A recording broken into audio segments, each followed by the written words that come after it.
નમસ્તે ખેડૂત મિત્રો, હું વીટી ખેડૂત મિત્રો આપ સૌ મિત્રોને જય દ્વારકાધીશ ને જય શ્રી કૃષ્ણ આપ સૌને પાઠવું છું ને વીટી ખેડૂત મિત્રોની યુટ્યુબ ચેનલમાં આપ સૌ ખેડૂત મિત્રોનું સ્વાગત કરું છું। તો આજના આ વિડીયોમાં આપણે કપાસના ભાવ અને વાયદાની સંપૂર્ણ માહિતી વિગતવાર અપડેટ મેળવશું। તો ખાસ કરી વિડીયો પૂરો જોજો ને ચેનલમાં નવા આવ્યા હોય તો સબસ્ક્રાઈબ કરી નાખજો।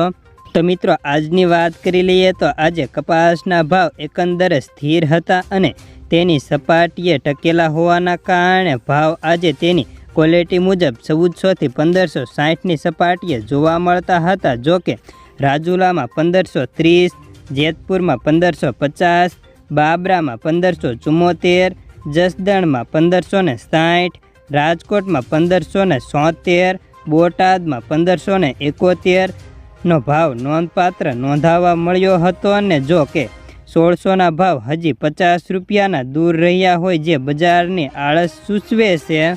તો મિત્રો સૌપ્રથમ વાયદાની હવે વાત કરીએ તો ન્યુયોર્ક કોટન ઓક્ટોબર વાયદો 0.65 સેન્ટ ઘટીને 70.85 સેન્ટે હતો। તો ડિસેમ્બરમાં નજીવો ઘટાડો થઈને વાયદો 72.61 સેન્ટના મથાળે મક્કમ હતો।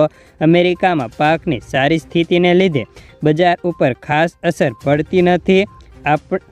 આપણે આપણી 68થી લઈને 73 સેન્ટની રેન્જમાં જ વાયદો ચાલી રહ્યો હતો ને MCXની વાત કરીએ તો MCXમાં પણ આજે 40 રૂપિયાનો સામાન્ય ઢીલાસ જોવા મળી હતી। ત્યારે ગુજરાતમાં શંકર ગાંસડીના ખાંડી પ્રમાણે રૂપિયા 150 વધીને ખાંડીના ભાવ આજે 57,900 થી 58,200 હતા। MCX જુલાઈ વાયદાની વાત કરીએ તો 58,700ના સ્તરે ટકેલો હતો। કપાસિયા ખોળ હાજરના ભાવ કોઈ પરિવર્તન નહોતું જોવા મળ્યું ને ગઈકાલે ભાવમાં સામાન્ય સુધારો હતો।